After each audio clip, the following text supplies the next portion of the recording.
Helen Whately is a junior minister in the NHS, and she's been doing the round of morning television shows with the same sort of sloganizing instinct as Rishi Sunak.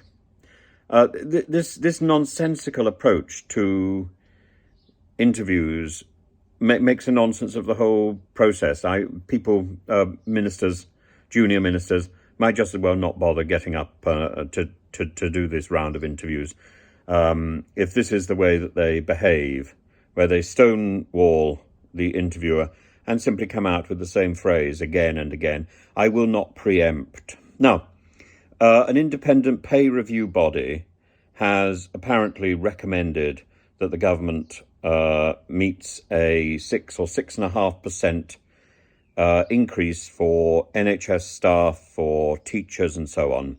Not all the pay review reports are in yet, but certainly those which the media has seen are talking about 6 to 6.5% increase.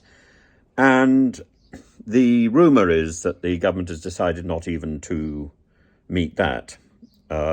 It's madness. So Helen Whately's response is, I will not preempt. We have to be responsible for public finances.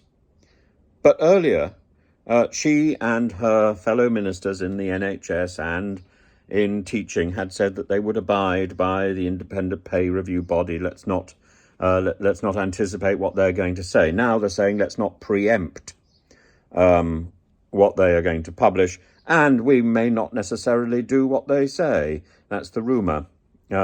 So it doesn't matter whether you have an independent review in this country anymore. The government will find a slogan to respond. They will not deal with the issues. They will simply sloganize their way out of it. It's nonsensical.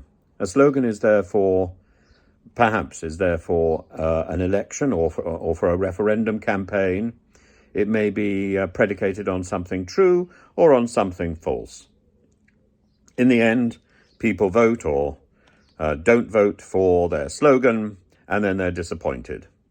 But now we've found that slogans have crept into the mainstream of political, quote, debate. There is no political debate anymore, except possibly in the House of Lords.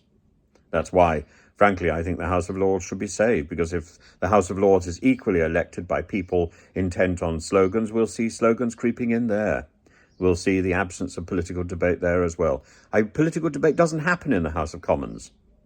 It might happen a little bit on Jacob Rees-Mogg's terms in Talk TV or GB News, but it is very much on the terms of the propagandist who's hosting that programme, whether that's Lee Anderson, Rees-Mogg, Nadine Dorries, McVeigh, whichever freelance politician who's looking for a second job because they can't be sure that their own job is going to continue after the next election.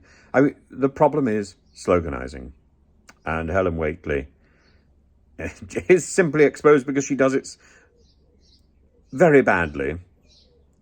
She looks more ridiculous than any of the other sloganisers, but she is a sloganiser nevertheless. And she hasn't given a straight answer to anybody this morning.